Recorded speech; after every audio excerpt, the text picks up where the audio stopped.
Bab 15. Tuan Muda Jian, Anda mau pergi kemana? Ikutlah denganku. Saya ada urusan pribadi yang harus diurus. Kalian naik duluan. Saya akan segera menyusul. Saya akan menanggung biaya hari ini. Semoga semuanya bersenang-senang. Di belakang mereka, Siulan terdengar naik turun di dalam lift. Dengar, Tuan Muda Jian bilang dia ada urusan pribadi yang harus diurus. Dengan siapa? Gadis kecil yang dia gendong. Tuan Muda Jian semakin bijaksana. Jian Tong juga bisa mendengar suara tawar yang semua orang sebelum pintu lift tertutup. Jian Mobai menuntun orang itu ke pojok. Xiao Tong, kamu tidak perlu masuk kerja hari ini. Hati Jian Tong terasa sakit. Dia tidak berani menghadapi mantan teman-temannya. Tetapi ketika orang di depannya, yang telah dia panggil kakak selama lebih dari 20 tahun, mengucapkan kata-kata itu, tangan Jian Tong tanpa sadar mencengkeram pahanya untuk menahan keinginan untuk berteriak padanya. Jian Tong, kau seorang narapidana. Kau tak punya keluarga. 3 tahun lalu, semua orang di keluarga Jian meninggalkanmu. Jian Tong, jangan bersedih. Air mata yang seharusnya ditumpahkan, hati yang seharusnya sakit, sudah lama mengering dan hancur selama 3 tahun terakhir ini. Dia terus mengatakan ini pada dirinya sendiri, mengulanginya belasan atau 20 kali, dan akhirnya perlahan mengangkat kepalanya. Jian Tong mengangkat tangannya dan menepis tangan Jian Mobai yang mencengkeram lengannya. Jika kau tidak pergi bekerja hari ini, bagaimana dengan besok, atau lusa? Selama Dong Huang buka, mereka akan datang untuk berbelanja. Kau tidak pernah tahu kapan kau mungkin bertemu mereka. Dia menatap Jian Mobai, ingin mendengar sendiri bagaimana pria yang telah dia sebut saudara selama lebih dari 20 tahun itu akan menjawab dan apa yang akan dia pilih. Xiao Tong, jangan tinggal di sini lagi. Cari pekerjaan lain. Ganti pekerjaan. Tuan Muda Jian, maukah Anda mengenalkan saya pada seseorang? Tanya Jian Tong dengan senyum aneh, menunggu untuk melihat bagaimana Jian Mobai akan sepenuhnya memadamkan api terakhir di hatinya. Dia juga menunggu untuk melihat keputusan tak terduga apa yang akan dibuat Jian Mobai jika itu terjadi. Jian Tong berkata pada dirinya sendiri jika Jian Mobai membuat keputusan tak terduga kali ini, maka betapapun kecewanya atau bahkan kesalnya dia terhadap keluarga Jian di penjara sebelumnya, dia akan melepaskan rasa kesal itu mulai sekarang. Jian Mobai terdiam cukup lama sebelum berkata, Xiao Tong, maafkan aku Shen Xiujin terlalu kejam. Keluarga Jian tidak berani berjudi dengannya. Mata Jian Tong meredup. Pada akhirnya, dia tetap tidak bisa melihat Jian Mobai mengambil keputusan tak terduga yang telah dia antisipasi. Kalau begitu, maaf, Tuan Jian, saya tidak bisa berganti pekerjaan. Jian Tong menolak dengan sopan. Jian Mobai merasa kesal. Xiao Tong, ini sungguh keras kepala. Kenapa kamu tidak bisa berganti pekerjaan?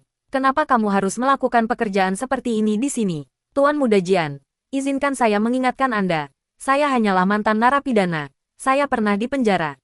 Di hadapannya, dan mengapa gadis kecilnya yang dulu flamboyan, percaya diri, dan penuh kebanggaan telah menjadi wanita yang hanya memikirkan cara menyenangkan pria dan mendapatkan uang tip. Xiao Tong, kamu sudah berubah. Jian Mobai menatap Jian Tong di depannya dengan wajah penuh kekecewaan. Xiao Tong, kau tidak seperti ini sebelumnya. Jika orang tuamu melihatmu seperti ini sekarang, mereka pasti akan sangat kecewa. Aku sudah mengatakan semua yang perlu kukatakan. Mulai sekarang, bagaimana kau menjalani hidupmu? Apakah kau membusuk seperti belatung atau hidup giat di bawah terik matahari? Itu adalah pilihanmu. Sambil berbicara, Jian Mobai menggelengkan kepalanya dengan kecewa, berbalik dan berjalan menuju gerbang Dong Huang, lalu mengangkat teleponnya untuk menelepon He Wu. Aku ada urusan, jadi aku tidak bisa bermain dengan kalian semua hari ini. Kalian bersenang-senanglah, dan tagihannya akan kutanggung. Itu saja. Di sudut terpencil lobi, Jian Tong berdiri sendirian, tak bergerak seperti patung. Namun, setelah diperhatikan lebih dekat, terlihat bahwa bahunya gemetar, tangannya yang tergantung di samping tubuhnya terkepal, dan dia menatap jari-jari kakinya seolah-olah ada harta karun yang menunggu untuk diambil di kakinya. Dia berusaha sekuat tenaga untuk menahan keinginan untuk berteriak, tetapi rintihan aneh sesekali keluar dari tenggorokannya. Ya, Jian Mobai, kau benar. Ada jutaan orang di dunia yang pernah dipenjara dan keluar dari penjara. Beberapa terus membusuk hingga ke akar-akarnya. Sementara yang lain menjalani sisa hidup mereka dengan tekun. Apakah kau pikir aku tidak mau? Apakah kau pikir aku ingin seperti ini? Apakah kau pikir aku bisa begitu saja tidak melakukan hal-hal yang tidak ingin kulakukan? Jian Mobai, ada banyak sekali orang yang pernah dipenjara lalu dibebaskan, tetapi mereka memiliki keluarga, identitas, dan masa lalu. Bagaimana dengan saya, dan aku? Apa yang saya punya? Dia tidak memiliki masa lalu. Dia baru saja dibebaskan dari penjara. Ketika keluar, dia hanya memiliki beberapa puluh yuan, pakaian compang camping, dan kartu identitas. Hanya itu, rumah, keluarga, masa lalu, teman, setidaknya. Seharusnya ada tempat untuk berlindung dari angin dan hujan, tetapi dia tidak punya apa-apa. Dia hanyalah selembar kertas kosong berlabel tahanan kam kerja paksa, tidak lebih dari itu. Di sudut terpencil itu, awan gelap tampak menggantung berat.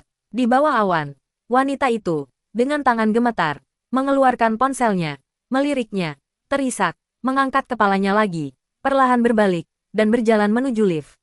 Dia menolak mengakui kekalahan, bahkan jika hanya tersisa 40 menit, dia akan berjuang hingga saat terakhir Jian Tong terlatih-tatih masuk ke dalam lift.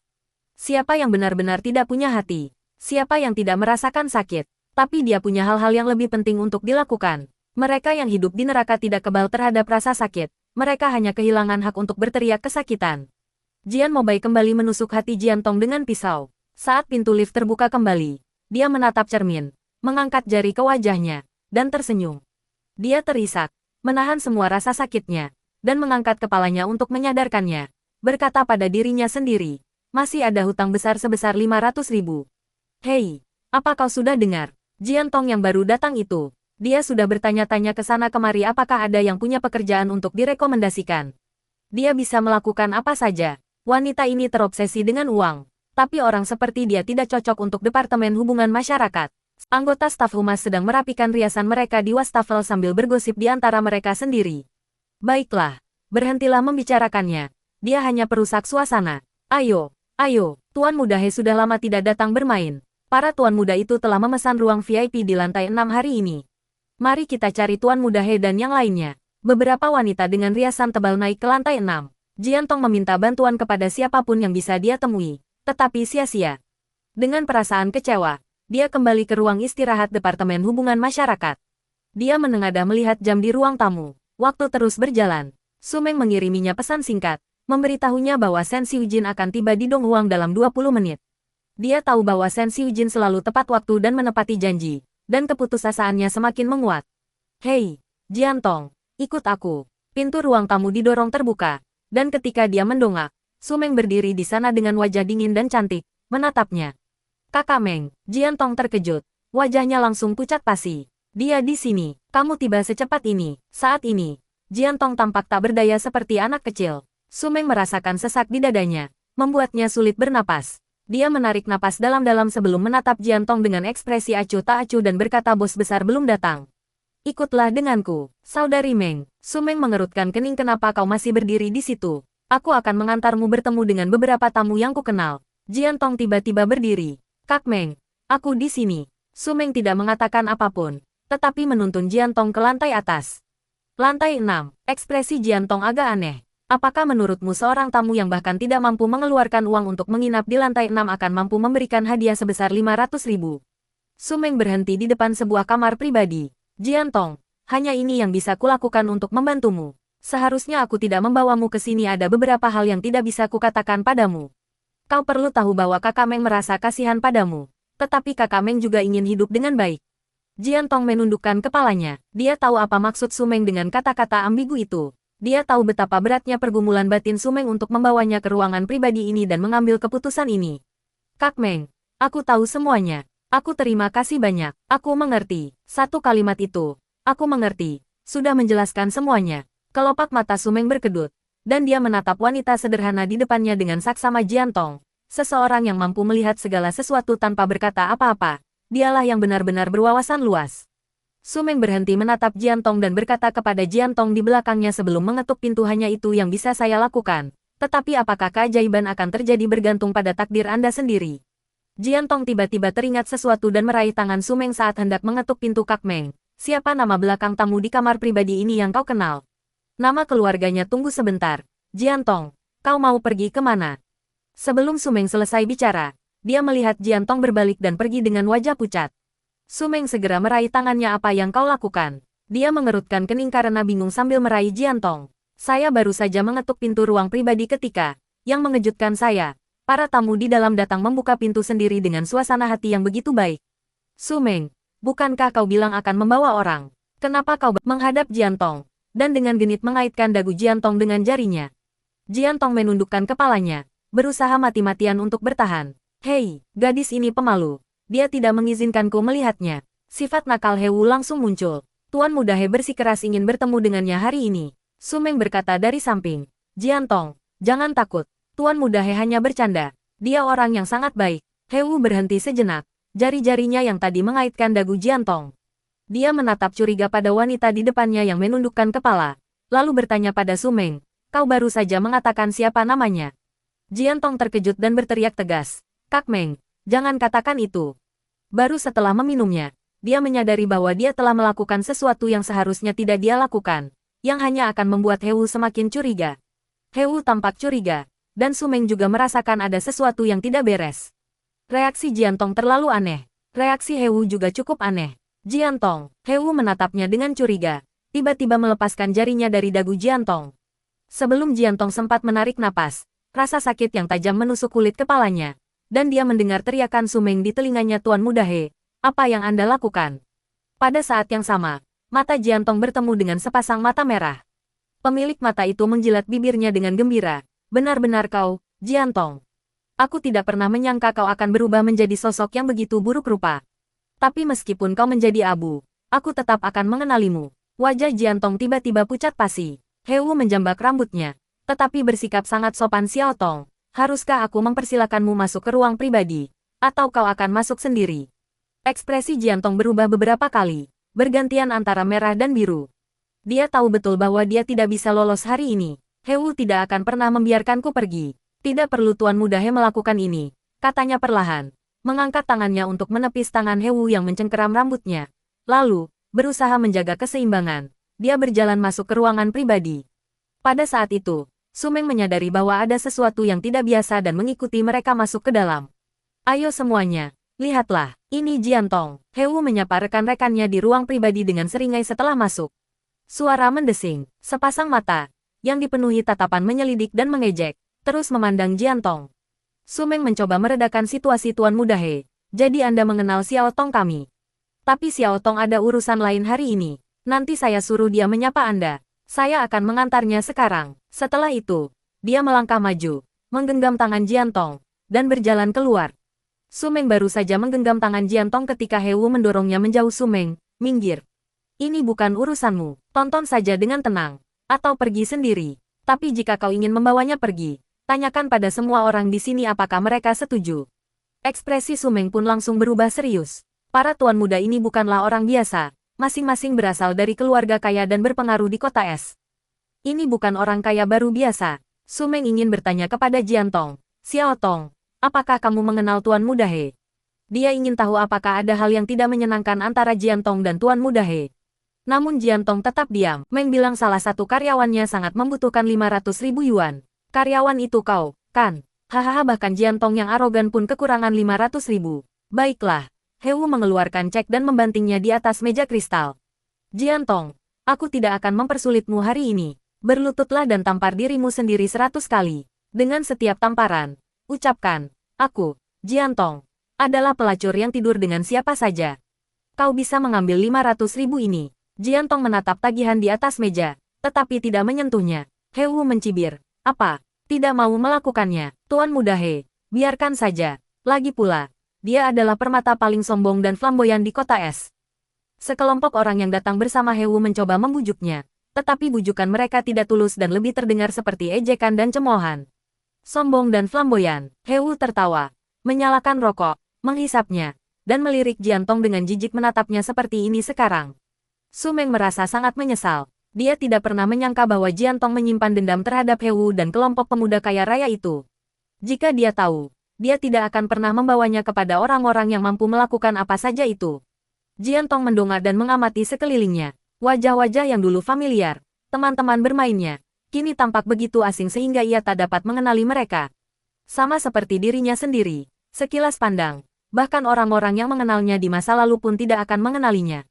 Jiantong, apakah masuk penjara itu menyenangkan? Di sofa, seorang pria tiba-tiba angkat bicara dan mengajukan pertanyaan.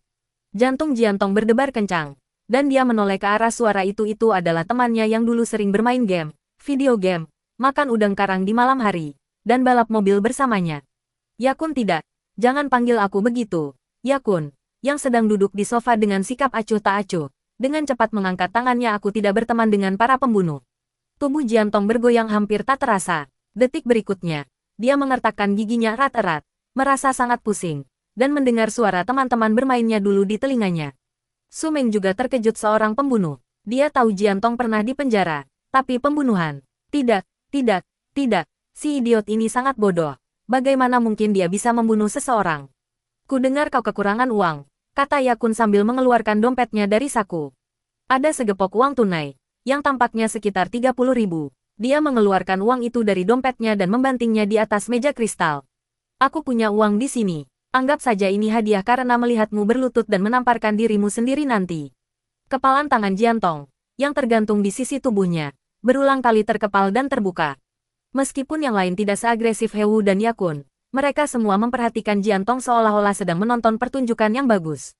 Apakah kau akan menolak, Jian Tong? Sudahkah kau memikirkannya matang-matang? Ku dengar kau sangat membutuhkan uang ini. Aku tidak tahu seberapa mendesaknya. Tapi Su Meng sampai datang jauh-jauh ke sini untuk mengatur dan membawamu ke sini hehe.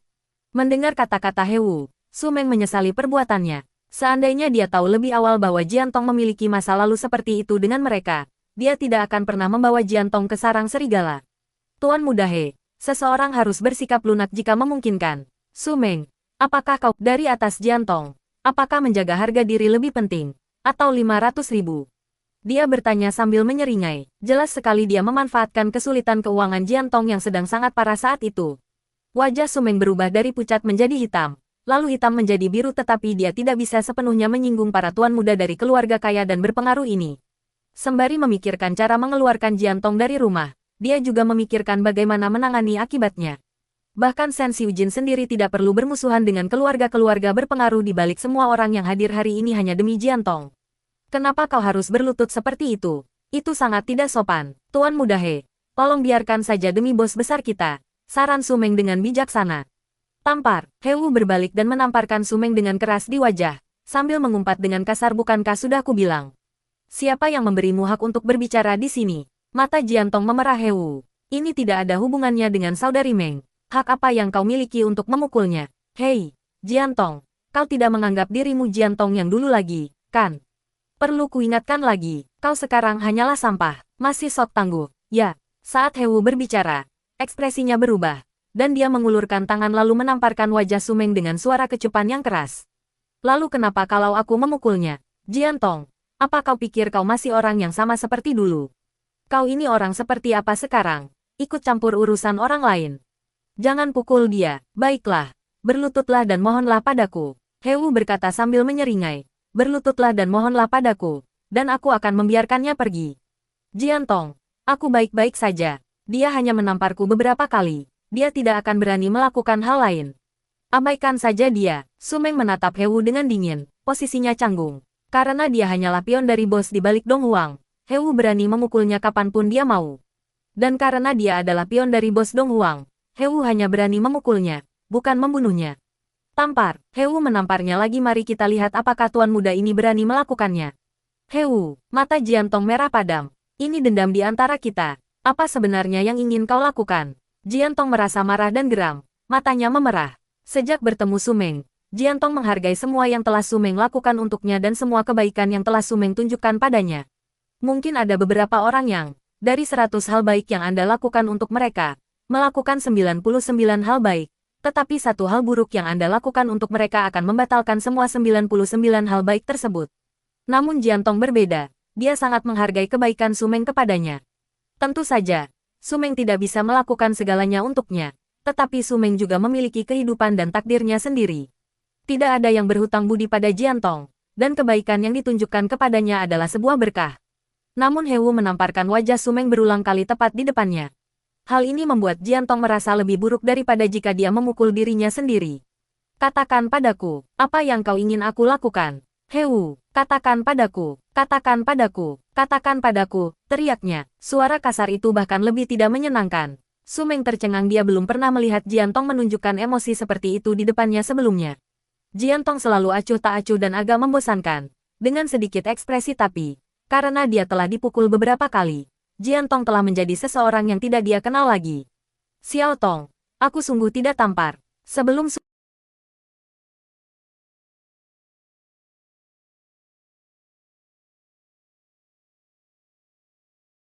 sudut meja dengan bunyi tumpul, Jian Tong menatap tubuh Su Meng yang sedikit bergoyang maju mundur, Matanya sesaat kehilangan fokus. Jantungnya berdebar kencang. Hewu. Aku akan berlutut. Suaranya yang serak, tertahan sekuat tenaga, menggeram kepada Hewu. Aku akan berlutut. Lutut Jiantong ditekuk, dan dia hendak berlutut. Tunggu sebentar. Suara Hewu terdengar lantang, diiringi suara benturan saat gelas anggur di tangan Hewu pecah berkeping-keping di tanah. Hewu mencibir dan berkata, sekarang kau bisa berlutut. Di sofa, Yakun sedang menelepon, mengucapkan sesuatu ke gagang telepon sebelum memanggil Jiantong. Hei, Jiantong, tebak siapa yang baru saja ku telepon. Yakun menyeringai nakal, matanya berbinar. Saudaramu, tebak apa yang dia katakan. Dia bilang tidak ada orang bernama Jiantong di keluarga Jian. Haha, Jiantong, kau menyedihkan sekali. Apa gunanya membunuh sahabatmu? Wei Ming pasti sudah mengalami 8 kehidupan penuh kesialan untuk menjadi sahabatmu. Saat Yakun mengatakan ini, amarah terpancar dari matanya, dan tatapan matanya yang tertuju pada Jiantong seolah ingin mencabik-cabik Jiantong. Jiantong menundukkan kepalanya, dan orang luar tidak bisa melihat ekspresinya. Dia tidak membantahnya. Dia tahu bahwa Yakun menyukai Xia Weiming. Dia tidak menjelaskan. Tetapi senyum merendah muncul di bibirnya. Tidak ada yang mempercayainya. Apa gunanya menjelaskan? Namun, jauh di lubuk hatinya, kata-kata Jian Mobai masih menimbulkan rasa sakit yang tumpul padanya. Jiantong terkekeh pelan. Tidak yakin apakah dia menertawakan dirinya sendiri, Yakun, atau Jian Mobai. Dengan senyum di bibirnya, dia perlahan menekuk lututnya. Su Meng berteriak, Jiantong, tidak, bang. Dengan bunyi gedebuk keras, Jiantong berlutut, pecahan kaca tertancap di tempurung lututnya. Ia tidak terlepas dari rasa sakit itu, tetapi ia mendongak ke arah Hewu dan berkata, lepaskan saudari Meng. Mata indah Su Meng membulat. Melihat pemandangan ini, Hewu tiba-tiba tertawa terbahak-bahak. Hahaha Jiantong, orang yang paling flamboyan dan arogan di seluruh kota es. Hahaha dia berlutut. Hahaha Jiantong, akhirnya kau bertemu lawan yang sepadan. Apa kau masih ingat betapa kerasnya aku berusaha mendekatimu dulu, dan kau menolakku dengan santai? Kau tidak cukup baik untukku, membuatku menjadi bahan tertawaan kota es sejak saat itu. Dia menatap Jiantong, dengan tatapan penuh kepuasan yang bercampur dendam di matanya. Jiantong, Jiantong, Jiantong. Pernahkah kau berpikir kau akan berakhir seperti ini? Pernahkah kau berpikir bahwa karma itu seperti roda, dan pembalasan tak terhindarkan? Dia mengambil tagihan dari meja, mundur 4 atau 5 langkah, dan melambaikan tagihan di tangannya. Mau uang? Merangkaklah ke sini. Uangnya ada di sini, katanya sambil menunjuk ke selangkangannya. Kalau kau merangkak ke sini, 500.000 akan menjadi milikmu. Aku menepati janjiku. Bagaimana? Saat itu, ucapan Jiantong, kau tidak cukup baik untukku, mempermalukannya.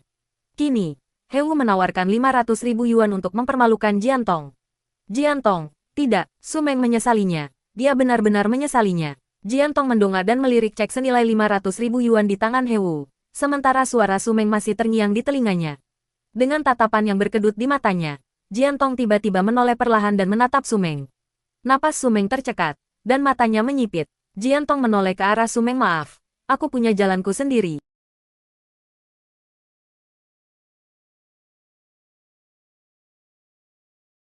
Meng mengumpat, Tuan Muda He. Kebencian mendalam apa yang kau miliki hingga kau begitu hina? Tampar. Hewu sepertinya sudah kecanduan memukul Su Meng. Jantung Jiantong berdebar kencang, dan dia mengangkat kepalanya dengan dingin. Jangan sentuh dia. Sambil berbicara, ia menggerakkan lututnya ke depan. Setiap gerakan membuat pecahan kaca semakin menusuk dagingnya, dan setiap gerakan selanjutnya membuat lebih banyak pecahan kaca menancap ke dagingnya. Su Meng mencoba melangkah maju untuk menghentikannya, tetapi dihentikan oleh yang lain. Manajer Su, tetaplah di samping dan perhatikan dengan tenang. Jika Anda benar-benar membuat marah Tuan Muda He, tong kecil Anda akan menderita lagi. Kedengarannya seperti ancaman, peringatan, dan pengingat, membuat Su Meng cemas, tetapi dia tidak berani bergerak. Jika kamu melakukan ini, bos besar kita akan marah. Tentu, siapa bos besarmu? Kalau dia benar-benar marah, sebutkan saja nama kami. Dia tidak percaya bahwa di kota es ini, jika beberapa dari mereka bergabung, ada yang berani keluar dan membuat musuh dengan gegabah. Tidak akan ada orang yang cukup bodoh untuk menyinggung keluarga dari beberapa orang yang hadir hari ini hanya demi seorang karyawan yang tidak penting di perusahaan tersebut. Meskipun jaraknya hanya 4 atau 5 langkah, setiap langkah terasa seperti berlutut di ujung pisau. Setetes keringat dingin muncul di dahinya, dan pakaiannya di bagian belakang basah kuyup. Dia mendongak dan melirik Hewu. Borlah, borlah, cepat merangkak masuk. Di dalam ruangan pribadi itu, suara-suara terdengar naik turun. Dengan teriakan bor, mencapai telinga Jiantong. Kata-kata Su Meng, Jiantong, tidak, langsung ditutupi oleh orang-orang itu. Bor, bor, bor, bor lebih cepat. Di tengah sorak-sorai puas dan tatapan mata seperti serigala yang penuh nafsu, Jian Tong berdiri tegak, seluruh tubuhnya tegang 500.000 sekaligus. Dia telah untung, bukan? Tapi mengapa hatinya begitu sakit hingga hampir tak bisa bernapas? Jian Tong, kau hanyalah seorang narapidana. Martabat apa yang masih kau miliki? Hal seperti itu sangat mewah. Kamu sudah tidak memilikinya lagi. Kenapa kamu begitu dramatis? Jika kamu ingin bersikap jahat, kamu harus benar-benar jahat. Di bawah tatapan semua orang, dia perlahan melengkungkan punggungnya, membungkuk, menundukkan kepala, dan merangkak di kaki Hewu. Dengan tangan di tanah, dia merangkak selangkah demi selangkah di antara kaki Hewu, tangan kanan dan kaki kanan, tangan kiri dan kaki kiri.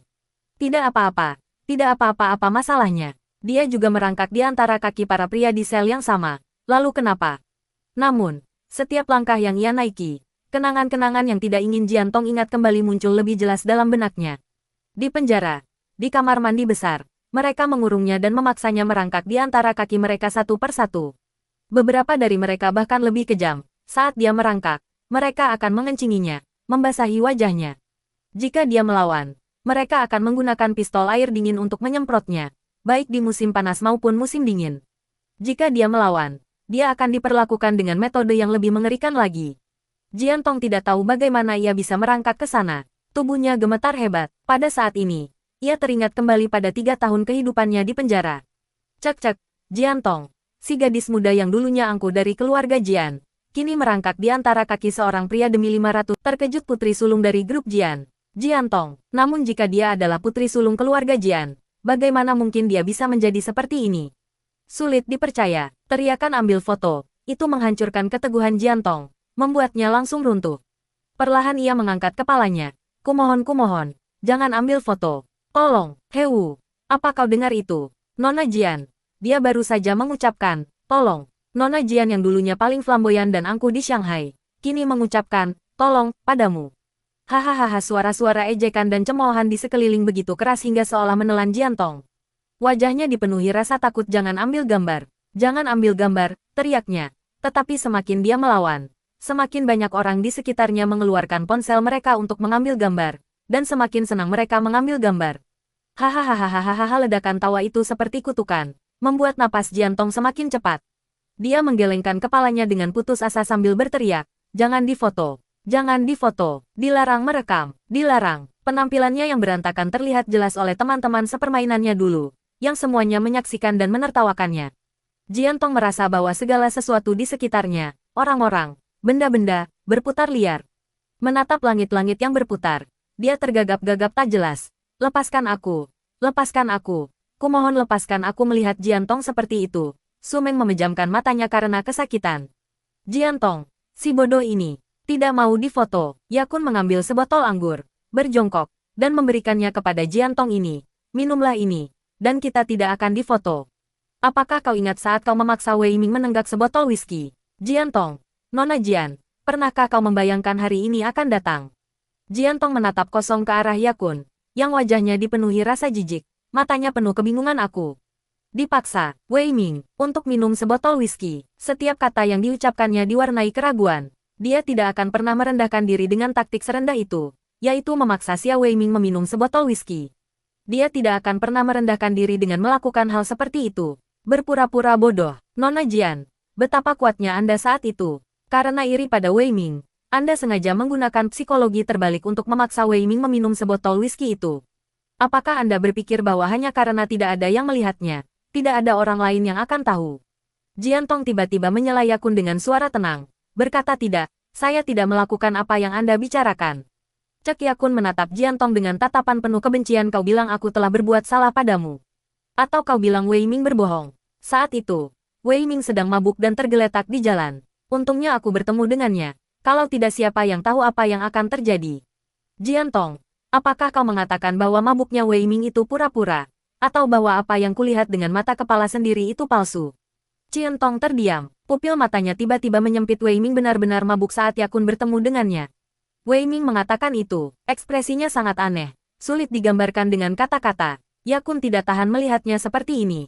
Kau memang aktor yang hebat. Kau sudah melakukan ini sejak dulu. Kau dan Wei Ming sangat dekat di depan umum. Tetapi kau melakukan segala macam hal tercela di belakang orang lain. Apa kau pikir kau bisa menyembunyikannya dari semua orang? Dan bagaimana dengan memar-memar sesekali di lengan dan paha Wei Ming? Apakah begini caramu memandangku? Apakah kau...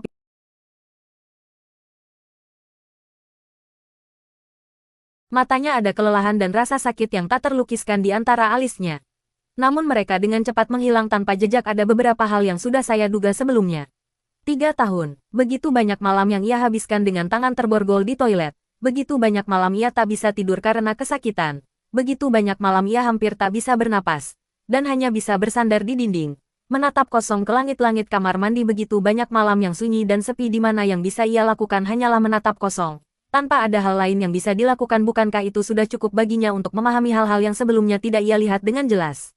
Dia menghabiskan 3 tahun memikirkannya berulang kali. Awalnya mencoba mencari bukti bahwa dia tidak bersalah.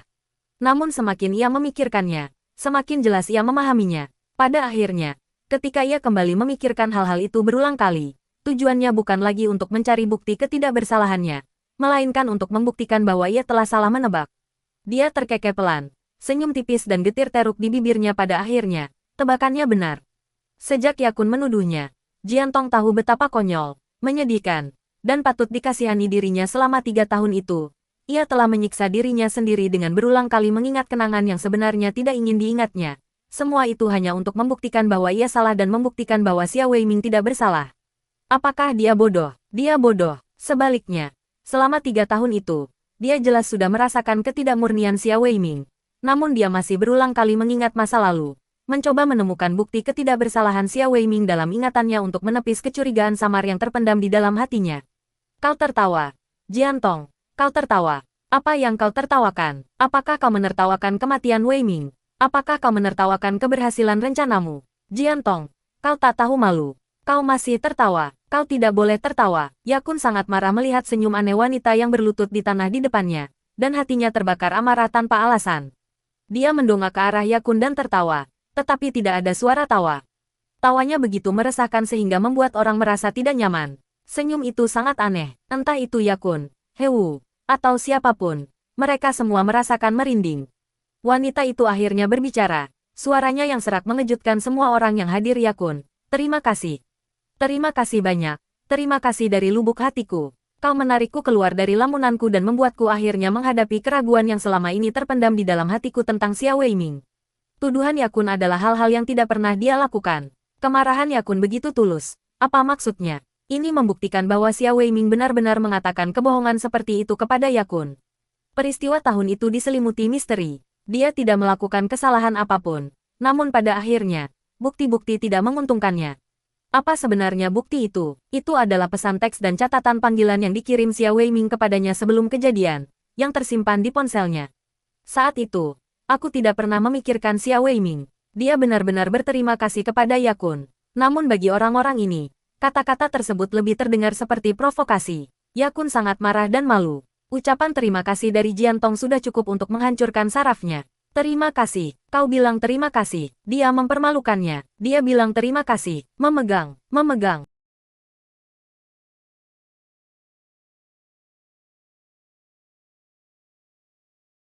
Akan segera menyuruh orang-orang di sini menghapus semua foto dan video dari ponsel mereka. Baiklah. Apakah itu adil? Dulu kau memaksa Wei Ming minum sebotol whisky, dan hari ini kau akan menenggak sebotol whisky sebagai balasannya. Aku, Yakun, bersumpah di sini dan sekarang aku tidak akan pernah mengganggumu lagi. Wajah Yakun meringis marah. Jadi, minum atau tidak? Minum atau tidak minum? Jiantong menundukkan pandangannya, menatap botol whisky tanpa mengucapkan sepatah kata pun. Mulut Sumeng tertutup, matanya membelalak, dan dia tidak bisa mengeluarkan suara.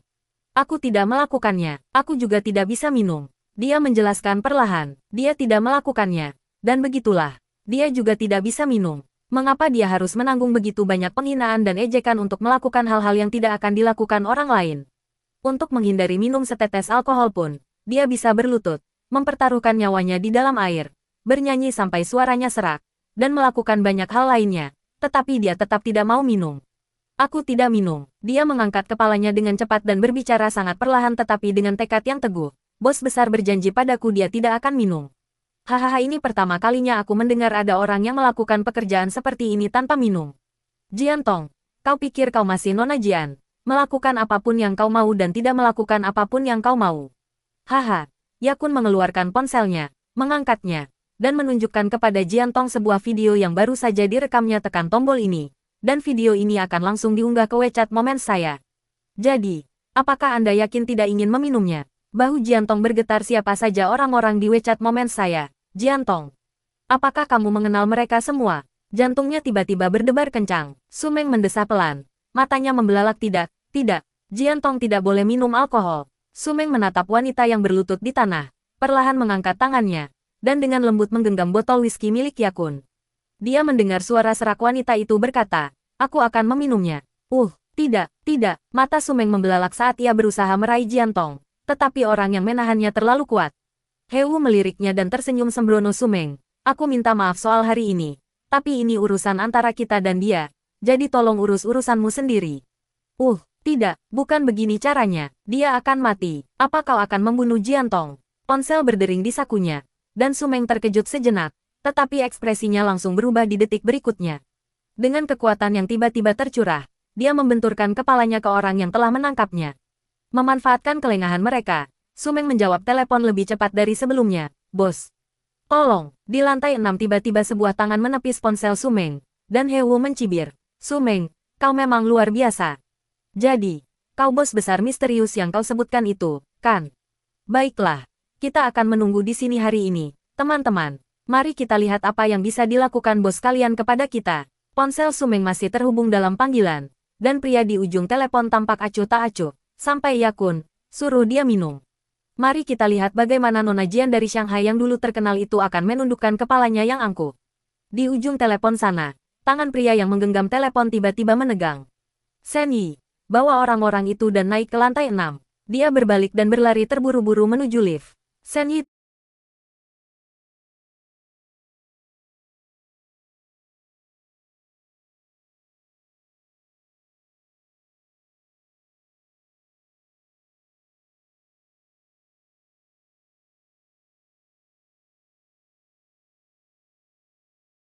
mengungkapkan emosi batinnya, menggigit. Shen Xiujin keluar dari lift dan melewati setiap ruangan pribadi di sepanjang jalan untuk menemukan orang tersebut.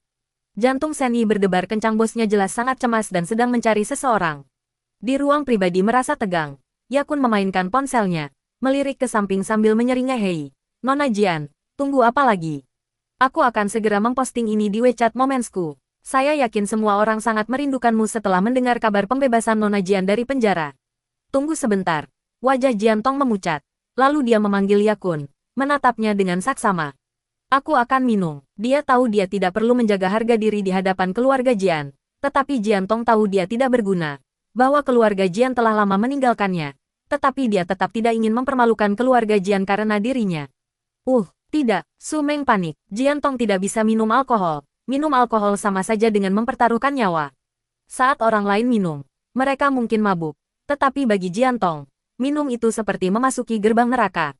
Jiantong melirik Sumeng dan tersenyum padanya. Senyum itu membuat Sumeng terkejut. Jadi gadis bodoh ini bisa secantik itu saat tersenyum. Namun, Jiantong ingin menggunakan pandangan sekilas itu untuk benar-benar memahami Sumeng. Baiklah, baiklah. Ini bukan masalah hidup dan mati. Hanya minum-minum. Apakah ini benar-benar masalah besar? Kata Hewu dengan sinis. Hal ini membuatnya mendapat tatapan marah dari Sumeng. Jiantong tersenyum tenang, menempelkan botol anggur ke bibirnya, dan menengadahkan kepalanya. Dia berkata kepada Alu, "Jika aku tidak mati, aku akan terus membalas kebaikanmu. Jika aku mati, bahkan di alam baka, jangan anggap aku tidak berguna. Aku sudah melakukan yang terbaik." Satu tegukan whisky. Rasa alkohol yang kuat. Sudah berapa lama sejak terakhir kali dia minum alkohol? Dia tersedak dan batuk hebat, memuntahkan sebagian besar whisky. "Oh, Nona Jian, anggur ini cukup mahal. Jangan disia-siakan." Kerumunan yang mencemooh itu meneriakkan, "Minumlah, minumlah." Komentar sarkastik itu berlanjut. Nona Jian sepertinya tidak menyukai anggur ini. "Yakun, sebaiknya kau belikan Nona Jian anggur yang lebih baik." Apa artinya ketika semua orang mendorong tembok saat tembok itu runtuh? Apakah Jiantong benar-benar menyimpan dendam yang begitu dalam terhadap mereka? Banyak orang di sini hanya mencari tontonan yang bagus dan tidak keberatan memperburuk keadaan. Bang, suara bantingan keras menggema saat semua orang secara naluriah menoleh ke arah pintu ruangan pribadi, di mana sesosok tinggi berdiri di bawah cahaya. Tatapan Shen Xiujin, Mengabaikan semua orang di ruangan pribadi itu, melirik ke sekeliling seperti elang, langsung menemukan targetnya. Matanya menyipit tajam ketika melihat botol anggur di tangan wanita itu. Kepanikan tiba-tiba mencengkeram hatinya. Tanpa berpikir panjang, ia bergegas mendekat seperti embusan angin, merebut botol anggur dari tangan wanita itu, dan merangkulnya, menariknya ke dalam pelukan erat. Siapa? Siapa itu? Tiba-tiba dia mendongak, matanya merah padam, dan tatapannya menyapu dingin wajah-wajah sekelompok orang itu. Entah itu Hewu atau Yakun, semua orang di sini tercengang bagaimana mungkin itu dia. Tuan Sen, Hewu dengan ragu-ragu memanggil. Sen Yi, biarkan Su Meng bicara. Su Meng masih dikendalikan, bahkan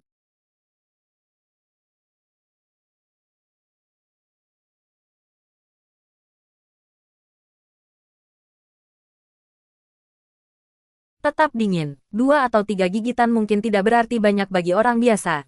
Tetapi bagi Jiantong, tangannya secara naluriah bergerak ke bawah dan mendarat di pinggang kiri Jiantong.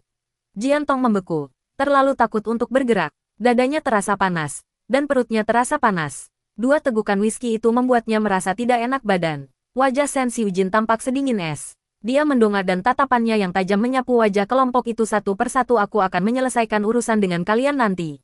Tak seorang pun dari kalian akan lolos. Kilatan maut terpancar dari matanya yang dingin. Dan dia berteriak, Sen Yi, suruh seseorang mengawasi mereka. Setelah itu, dia membungkuk, mengangkat Jiantong ke dalam pelukannya, dan melangkah cepat keluar dari ruangan pribadi sambil berkata, Su Meng, ikut aku. Su Meng segera menyusul. Jiantong menundukkan kepala, membiarkan Sen Xiujin memeluknya. Tetapi hatinya terasa dingin. Dia tidak berbicara, tetapi sangat berterima kasih kepada Sen Xiujin karena telah menyelamatkannya. Mereka tetap diam sepanjang perjalanan. Sen Xiujin menggendong Su Meng dan membawanya masuk ke dalam mobil yang terparkir di lantai bawah. Su Meng, silakan menyetir. Dia menggendong Jiantong dan duduk di kursi belakang. Tiba-tiba, sebuah cek diserahkan kepadanya. Tuan Sen, ini 500.000 terakhir. Saya bebas. Mata pria itu yang dalam tertuju pada cek tersebut. Ia begitu cerdik sehingga dapat menebak sebagian besar hal dari beberapa kata yang diucapkan Jiantong. Tiba-tiba, ia mendongak dan tatapan dinginnya tertuju pada bagian belakang kepala Su Meng saat wanita itu sedang mengemudi. Dahi Su Meng dipenuhi keringat dingin, dan dia tidak berani bernapas. Sen Xiujin tidak bertanya, dan dia tidak menjelaskan. Sen Xiujin mengalihkan pandangannya, sedikit menoleh, memandang wanita dalam pelukannya, dan tiba-tiba tersenyum. Apa yang kukatakan? Kukatakan, kau harus mentransfer 5 juta ke kartu bank itu dalam waktu 1 bulan. Pria itu mengangkat pergelangan tangannya, melirik jam tangannya, dan berkata, sekarang pukul 22.48. Tersisa 1 jam 12 menit. Anda bisa mentransfer 5 juta ke kartu bank itu. Ingat, saya menginginkan lebih dari sekadar 5 juta. Yang saya katakan sebelumnya adalah 5 juta itu harus ditransfer ke kartu bank dalam waktu 1 bulan. Pria itu menekankan 5 kata terakhir. Jiantong tiba-tiba mengerti. Kamu tidak bisa. Tidak, saya bisa. Bibir pria itu melengkung ke atas. Pupil mata Jiantong menyempit. Dan dia berteriak, dasar tak tahu malu. Dia bersekongkol melawannya. Dia hanya mencari alasan. Dia bermain kata-kata. Bagaimana bisa mereka begitu tidak tahu malu? Turunkan aku, teriaknya panik. Kak Meng, ke bank. Tolong bawa aku ke bank. Tiba-tiba sebuah tangan meraih dagunya, mengangkatnya dengan paksa dan memaksanya untuk mendongak. Wajahnya yang tampan dan tegas tepat berada di depannya. Tatapan dingin Sen Xiujin tertuju pada wajahnya. Ke rumah sakit, atau ke bank. Jiantong, aku memberimu pilihan. Jiantong dapat melihat dengan jelas bulu-bulu halus di wajahnya ketika ia begitu dekat. Ada kekeras kepalaan dan tekad di matanya. Aku ingin pergi ke bank. Ia mengucapkan setiap kata dengan jelas, menolak untuk mundur sedikit pun. Kau kehilangan 1 ginjal, dan kau masih berani minum. Suara dingin pria itu dengan santai mengingatkannya. Menunduk, menelusuri tangan yang mencengkeram kerah jasnya. Urat-urat di punggung tangan itu menonjol. Tatapannya kembali ke wajah wanita itu. Matanya sulit dibaca sambil menatapnya. Sen Xiujin berpikir wanita ini dulu suka muncul di hadapannya dari waktu ke waktu. Berlama-lama di depannya. Berharap dia akan lebih sering menatapnya. Karena itu akan mencerahkan suasana hatinya sepanjang hari. Tanpa disadarinya, semuanya berubah. Sekalipun itu mengorbankan nyawaku, aku tetap akan pergi ke bank dan melarikan diri darinya. Kegilaan bergejolak di mata gelapnya. Dia menatap intens wajah Jiantong. Matanya yang dalam menjadi semakin sulit dipahami. Jiantong, apakah kau benar-benar terburu-buru pergi ke bank? Apakah kau benar-benar sangat ingin melarikan diri dariku? Seharusnya tidak seperti itu. Di antara mereka, hanya dialah yang bisa mengatakan ini sudah berakhir. Sepasang jari ramping mengambil cek dari tangannya dan dengan lembut mengguncangnya. Apa gunanya mengirim Anda ke bank? Jika bank tutup, bisakah Anda menyetorkan cek di ATM? Bisakah Anda menyetor cek di ATM? Tentu saja tidak. Chien Tong terdiam. Dia menatap kosong cek yang dipegangnya di antara jari telunjuk dan jari tengahnya. Jadi, cek yang susah payah dia dapatkan itu sebenarnya hanya selembar kertas. Jadi dia menanggung semuanya hanya demi selembar kertas ini. Tiba-tiba, dia mendongak Presiden Sen. Presiden Sen, saya mohon. Ini semua uang. 5 juta. Tidak kurang 1 sen pun. Tidak ada bedanya. Apa bedanya jika masuk ke kartu bank hari ini dan besok? Saat berbicara, ia hendak berlutut. Presiden Sen, saya mohon. Saya akan berlutut di hadapan Anda. Saya tidak punya apa-apa lagi. Yang tersisa hanyalah lutut ini. Saya akan memberikan semuanya kepada Anda. Saya akan memberikan semua yang tersisa. Katakan saja, dan saya akan bebas. Saya bisa meninggalkan tempat ini. Gemerincing. Sen Xiujin mengamati dengan dingin, lalu menjentikkan jarinya. Cek di antara jari-jarinya mengenai wajah Jian Tong. Harta terakhirmu. Bukankah itu kebebasan? Lutut, apakah itu hal terakhir yang bisa dia berikan padanya? Kemarahan Sen Xiujin yang terpendam sulit untuk dilampiaskan. Hal terakhir yang bisa dia berikan padanya adalah sepasang lutut yang bisa berlutut di hadapan siapapun. Di masa lalu, dia memberikan kekaguman dan cintanya kepadanya. Kekaguman dan cinta ini begitu membanggakan dan mempesona sehingga bahkan dirinya sendiri akan menganggapnya berharga. Dan apa yang dia katakan hari ini? Hal terakhir yang bisa kami berikan padanya adalah lutut kami. Lutut. Sialan, dia masih ingin meninggalkannya. Tidak diperbolehkan. Sama sekali tidak. Dia tidak mengerti mengapa dia harus mencegahnya melarikan diri darinya. Secara bawah sadar, hanya memikirkan hal itu saja membuatnya ingin menjadi gila. Dia tidak mengerti alasannya, tetapi dia benar-benar menolak untuk mengizinkannya. Itu sama sekali tidak diperbolehkan. Wajah Jian Tong memucat. Dia mengerti. Dia mengerti semuanya. Kebebasan. Jian Tong, sebaiknya kau ingat satu hal. Jika kukatakan kau tidak memiliki kebebasan, maka kau tidak akan bisa memilikinya. Su Meng sedang mengemudi.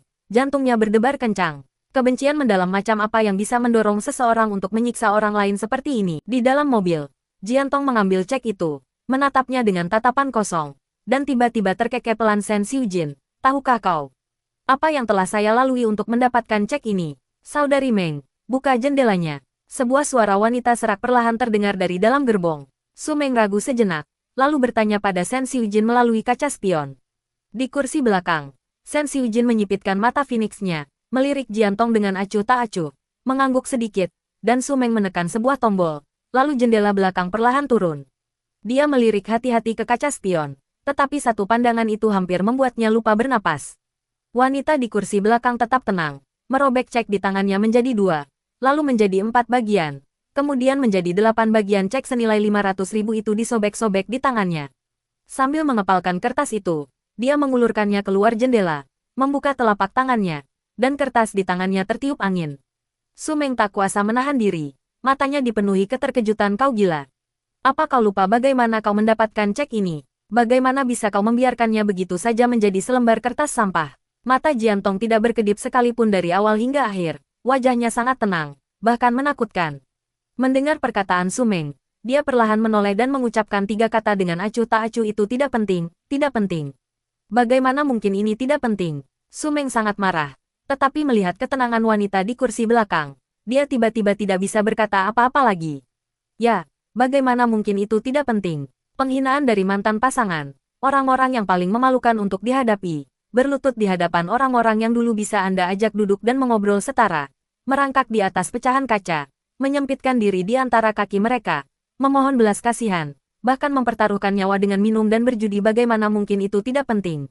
Semua orang mengatakan bahwa Jian Tong sangat mencintai uang dan bersedia melakukan apa saja. Benarkah demikian? Orang-orang hanya melihatnya dengan gembira mengibas-ngibaskan ekornya, berbaring di tanah memungut uang, dan tersenyum lebar, sehingga mereka mengira senyum itu adalah wajahnya yang jelek. Akankah orang-orang bertanya padanya, Jian Tong, mengapa kau melakukan ini? Apakah Jian Tong tidak merasakan sakit sama sekali? Saat ini, Su Meng membenci dirinya sendiri dan menyimpan dendam terhadap Sen Xiujin. Jian Tong, dia sendiri yang telah menghancurkan harapannya. Su Meng tidak berani memikirkan rasa sakit apa yang tersembunyi di balik wajah tenang itu, dan berapa banyak usaha yang telah dia lakukan untuk menahan rasa sakit dan menunjukkan ketenangan seperti itu. Apa yang ada di benak si bodoh yang merobek cek itu? Su Meng tiba-tiba merasa sangat kagum pada wanita ini. Semua orang mengatakan Jian Tong rendah hati, hina, dan patuh.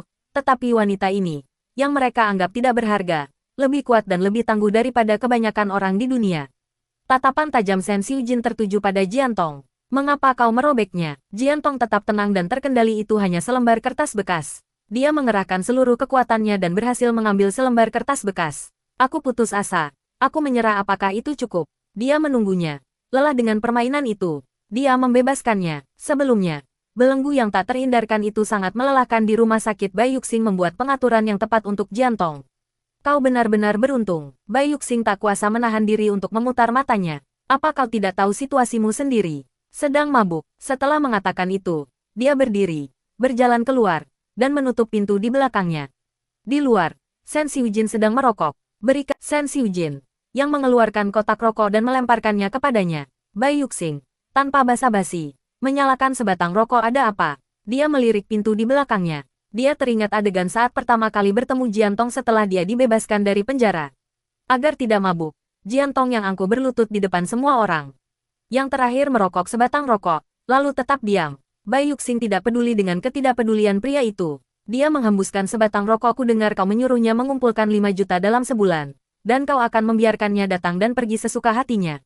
Dia menjentikkan abu rokoknya. Apakah kau akan membiarkannya pergi? Mustahil. Pria yang tadinya diam, tiba-tiba berkata dengan nada dingin.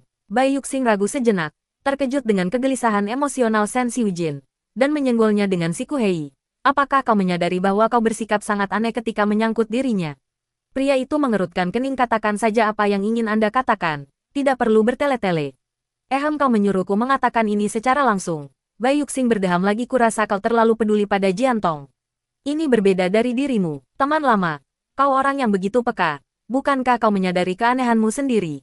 Dia menolak untuk percaya bahwa Shen Xiujin sendiri tidak menyadari perubahan dalam pola pikirnya. Tetapi 30 detik kemudian tidak mungkin. Bai Yuxing melompat-lompat kegirangan. Kau tidak mengatakan apa-apa. Yang berarti kau juga berpikir begitu. Apa kau tidak akan membantahku? Apakah dia baik-baik saja? Setelah sekian lama, Shen Xiujin bertanya. Tatapan Bai Yuxing menjadi sangat aneh saat tertuju pada Shen Xiujin. Pria ini hampir sepanjang hari diam saja. Dan ketika akhirnya ia membuka mulut untuk berbicara, hal pertama yang ditanyakannya adalah kondisi Jiantong. Ini buruk. Ini buruk, pikir Bai Yuxing dalam hati. Dia beruntung tidak banyak minum. Tetapi hal seperti ini seharusnya tidak pernah terjadi lagi. Dia menambahkan. Namun, cedera lututnya cukup dalam. Di dekat jendela, tatapan Shen Xiujin menjadi dingin. Dia mematikan rokoknya, mendengus, lalu berbalik dan mendorong pintu untuk masuk ke bangsal. Bai Yuxing hendak mengikuti ketika, dengan suara bang, pintu kayu bangsal itu tertutup rapat tepat di depannya. Sambil menyentuh hidungnya, Bai Yuxing mengecap bibirnya. Apa masalahnya? Jadi kenapa kalau mereka tidak mengizinkanku masuk? Aku akan masuk besok. Aku masuk setiap hari. Aku menganggap bangsal ini rumahku. Merasa sedikit kesal, dia tidak berlama-lama dan berbalik untuk pergi. Di bangsal, apa kau tidak punya sesuatu untuk dikatakan padaku? Pria itu berdiri di samping ranjang rumah sakit, menatap wanita yang terbaring di atasnya. Wanita itu menundukkan kepalanya, dan untuk sesaat ruangan itu menjadi sunyi. Setelah menunggu beberapa saat tanpa mendapat respons darinya, Shen Xiujin merasakan gelombang amarah yang muncul dalam dirinya tanpa alasan yang jelas. Mereka menyuruhmu berlutut, jadi kau berlutut. Jiantong. Berapa banyak orang yang sudah kau sembah demi uang? Aku tak bisa menerima dia menjadi begitu menyedihkan dan rendah hati. Jiantong yang dulu mempesona kini telah lenyap. Wanita di atas ranjang itu tetap diam. Dia bahkan lebih marah. Katakan padaku, jika aku tidak datang tepat waktu, apakah kau benar-benar akan meminum sebotol anggur itu? Kau benar-benar sangat menghargai hidupmu. Dia tidak percaya. Wanita ini rela mempertaruhkan nyawanya demi uang. Ini bukan kali pertama. Pertunjukan. Berapa banyak keberuntungan yang kau miliki untuk disia-siakan? Berapa banyak nyawa yang kau pertaruhkan? Katakan padaku, apa yang akan kau lakukan jika aku tidak datang tepat waktu? Satu kalimat itu saja sudah membuat seluruh rasionalitas Jiantong runtuh. Tiba-tiba aku mendongak, sangat ganas. Siapa peduli jika kau datang? Siapa yang memintamu datang? Siapa yang memohon agar kau datang? Dia gemetar karena marah. Matanya merah padam saat dia menatapnya dengan tajam. Shen Xiujin, siapa yang mengubahku menjadi seperti ini? Jangan berpura-pura. Aku berlutut. Aku merendahkan diri. Aku mempertaruhkan nyawaku. Dan kau malah gembira. Siapa yang menyuruhku membunuh Xia Weiming kesayanganmu? Siapa yang menyuruhku untuk tidak tahu berterima kasih dan jatuh cinta padamu? Aku salah. Bolehkah aku mengakui kesalahanku? Tuan Shen, saya tidak akan berterima kasih kepada Anda. Tak termaafkan. Tak termaafkan. Jika dia benar-benar bersalah, maka dia pantas berakhir di negara bagian ini. Tapi dia tidak melakukannya, dan dia tidak mau mendengarkan penjelasannya. Pertanyaan-pertanyaan Yakun di ruang pribadi Dong Huang. Pertanyaan-pertanyaan itu masih terngiang di telinga saya. Kata-kata itu juga merupakan bukti dari karakter Xia Weiming. Untuk pertama kalinya, tidak ada kebencian yang tersembunyi di matanya ketika dia menatap Shen Xiujin. Seandainya dia mau meluangkan lebih banyak waktu, seandainya dia mau percaya pada dirinya sendiri, seandainya tidak. Tidak ada seandainya, yang ada hanyalah konsekuensi berupa hukuman 3 tahun penjara yang dijalaninya secara tidak adil. Shen Xiujin terkejut melihat kebencian di matanya, sesuatu yang belum pernah dilihatnya sebelumnya. Baik 3 tahun lalu maupun 3 tahun kemudian, baik Jiantong yang angkuh maupun Jiantong yang rendah hati. Namun hari ini, dia melihat kebencian dengan jelas di matanya. Rasa sakit yang tumpul menyebar ke seluruh tubuhnya, dan napasnya tanpa disadari menjadi lebih berat. Jiantong hanya bisa mencintainya, bagaimana mungkin dia membencinya? Tiba-tiba, aku mengertakkan gigi dan mengabaikan rasa sakit tumpul di dadaku. Tatapan tajamnya tertuju padanya. Jiantong tiba-tiba mencibir Presiden Shen. Weiming, Anda tidak bersalah. Bahkan sekarang, kamu masih ingin berdebat. Secercah harapan yang baru saja menyala di mata Jiantong memudar seperti yang dia duga. Dia tidak mempercayainya. Dia tidak mempercayainya dari lubuk hatinya. Ketika penjelasan dianggap sebagai upaya menutupi kesalahan oleh orang lain, Jiantong berkata pada dirinya sendiri tidak perlu menjelaskan. Dia berkata pada dirinya sendiri lagi, jangan bodoh dan jangan mencoba membuatnya percaya. Namun ia belum puas. Ia hampir gila karena siksaan yang dialaminya sendiri. Ia menatap pria di samping tempat tidur dan mencibir dengan penuh dendam. Xia Weiming pantas mati. Ia memang sesuai dengan namanya. Tiba-tiba sebuah tangan terangkat tinggi dan mengayun ke arah wajahnya. Wajah Jiantong memucat, dan ia secara naluriah menutup matanya. Rasa sakit yang diharapkan tidak datang padanya. Sebaliknya, suara dentuman keras menggema di telinganya saat tinjunya membentur dinding. Jiantong, apapun yang terjadi padamu, entah kau rendah hati atau menyedihkan, aku tetap akan menganggapmu Jiantong. Mereka yang telah meninggal telah tiada, namun kau masih berani menghina.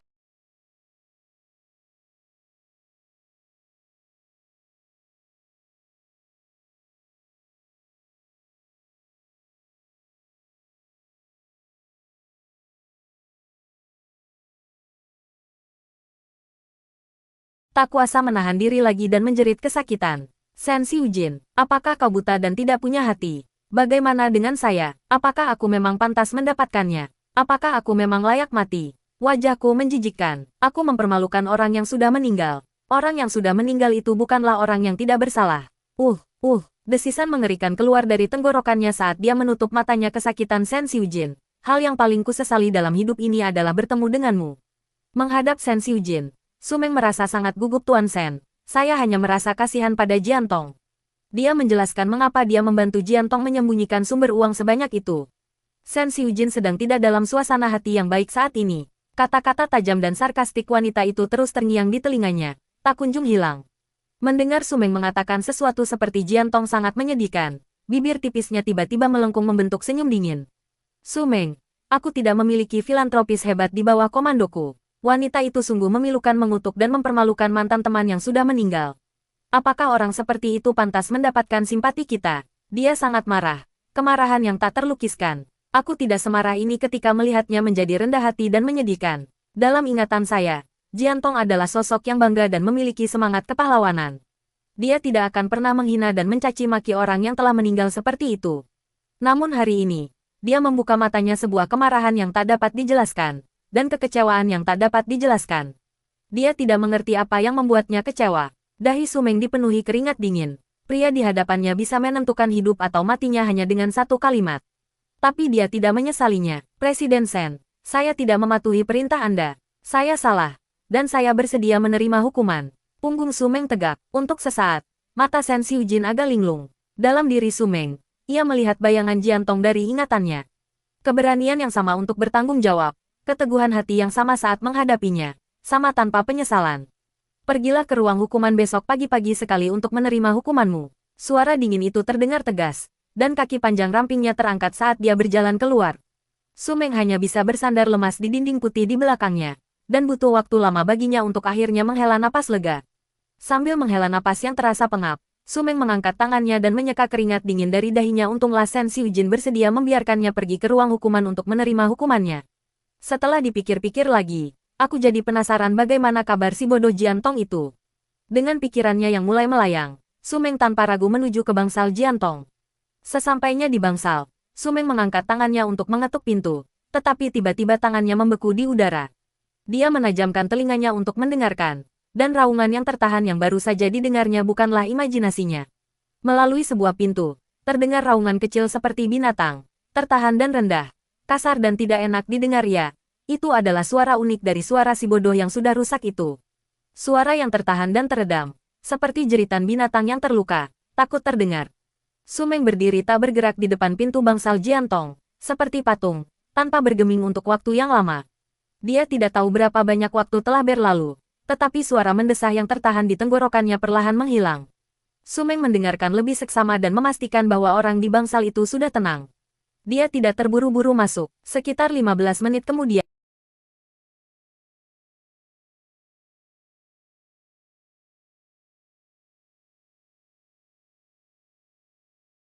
menunggu selama 15 menit penuh sebelum mengangkat tangannya dan mengetuk gerbang lagi.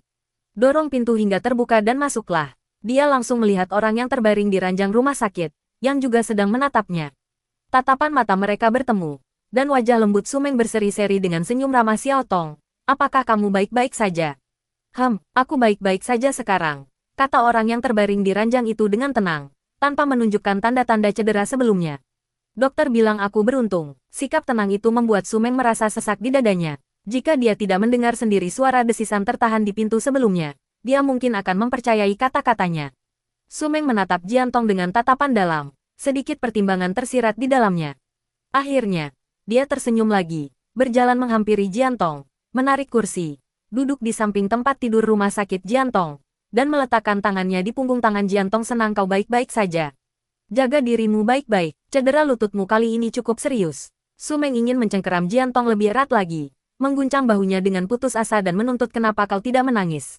Kenapa kau tidak mengatakan apa-apa? Kenapa kau berpura-pura tidak ada yang salah? Apakah kamu benar-benar baik-baik saja? Lalu mengapa kamu berteriak sendirian di tempat yang tidak bisa dilihat siapapun? Dan mengapa aku bisa mendengar rasa sakit yang menyayat hati dan terpendam dalam teriakanmu? Jiantong jelas merupakan orang yang paling menderita. Tetapi tangan yang gemetar itu milik Sumeng. Sumeng merasa seolah-olah ia melihat masa lalunya sendiri dalam diri Jiantong. Masa lalu terkutuk itu, yang ingin ia lupakan, kini terbayang kembali dengan jelas karena Jiantong. Apakah kamu lapar? Setelah sekian lama, Sumeng akhirnya menekan gejolak emosinya dan dengan tenang menghadap Jiantong. Kamu mau makan apa? Aku akan membelikannya. Saat ia berdiri untuk pergi, lengannya tiba-tiba dicengkeram, dan dari tempat tidur di belakangnya, sebuah suara serak memanggil, Saudari Meng. Sumeng tidak menoleh. Suara serak di belakangnya berkata, bolehkah aku meminjam bahumu? Jantung Sumeng akhirnya berdebar kencang, dan matanya sedikit perih tanpa mengucapkan sepatah kata pun. Dia berbalik dan langsung dipeluk oleh sepasang lengan, dan sebuah kepala dibenamkan di dadanya. Dia bisa merasakan dengan jelas kepala itu sedikit bergetar di pelukannya. Sumeng tidak bisa melihat ekspresi Jiantong, tetapi dia bisa menebak bahwa orang bodoh ini pasti menangis dalam diam. Aku menghela napas pelan, ini juga hal yang baik. Seseorang yang tidak pernah menangis akhirnya belajar menangis. Xiao Tong, apakah kau ingat? Aku pernah bilang padamu bahwa aku, Sumeng, terbiasa bersikap dingin dan kejam di kota es, tapi aku memperlakukanmu secara khusus. Bukan karena aku baik hati, aku tidak menganggap diriku orang baik, tapi aku masih memiliki sedikit rasa kemanusiaan terhadapmu. Xiao Tong, dulu aku mengira kamu sangat mirip denganku, namun sekarang saya menyadari bahwa sebenarnya kita sama sekali tidak mirip. Aku baru saja mengetahui bahwa kau berasal dari keluarga kaya. Kau adalah putri sulung keluarga Jian, keluarga terkemuka di kota es. Sedangkan saya selalu hanya seorang anak dari keluarga miskin. Saya telah banyak menderita sejak kecil. Jadi hal-hal yang terjadi kemudian adalah berkat kesulitan yang saya alami saat kecil. Tapi kau berbeda, kau dimanjakan sejak kecil. Tidak kekurangan apapun. Bahkan setelah semua penghinaan ini, kau berhasil mempertahankan harga dirimu. Jiantong, kau jauh lebih kuat dariku. Setelah melewati badai masa kecil, kehidupan yang baik, Sumeng merasa bahwa Jiantong lebih tangguh daripada Gulma. Sulit dibayangkan bahwa putri dari sebuah perusahaan besar, seorang sosialita, memiliki ketahanan seperti Gulma. Kakak Meng, kata Jiantong tanpa mendongak, masih terbungkus di dada Sumeng, dan tiba-tiba berbicara dengan suara teredam.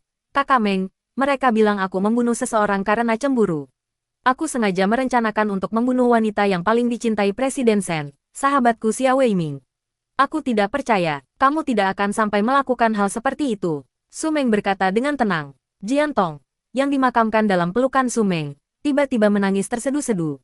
Shen Xiujin, aku buta dan tidak berperasaan. Seseorang yang kukenal lebih dari setengah tahun mengenalku lebih baik daripada kau. Apakah mereka juga termasuk Presiden Shen? Mendengar itu, Su Meng jelas merasakan Jian Tong dalam pelukannya langsung kaku. Aku menghela napas pelan. Selesai sudah. Mereka tidak mempercayainya termasuk Shen Xiujin. Pada titik ini, tanpa Jian Tong mengatakan apapun lagi, Su Meng dapat memperkirakan secara kasar dendam antara Jian Tong dan bos besar itu.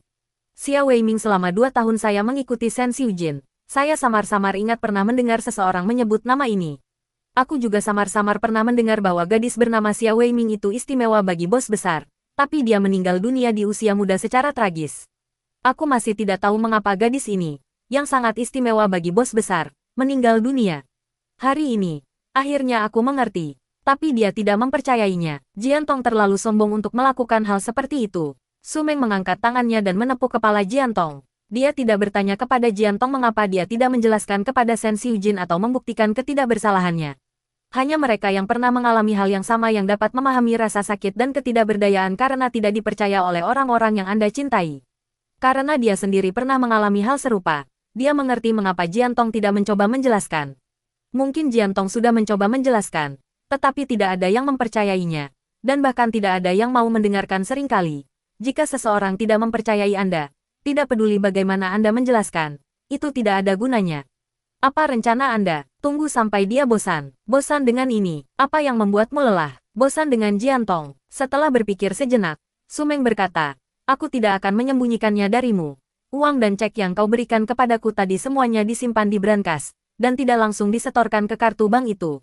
Awalnya, saya berencana bahwa jika keajaiban terjadi dan Anda berhasil menabung 5 juta hari ini, saya akan menggunakan koneksi saya di kota S, karena telah menghabiskan bertahun-tahun di sana, untuk mentransfer sisa uang ke rekening bank saya pada menit terakhir. Tapi aku tidak pernah menyangka hal-hal ini akan terjadi kemudian.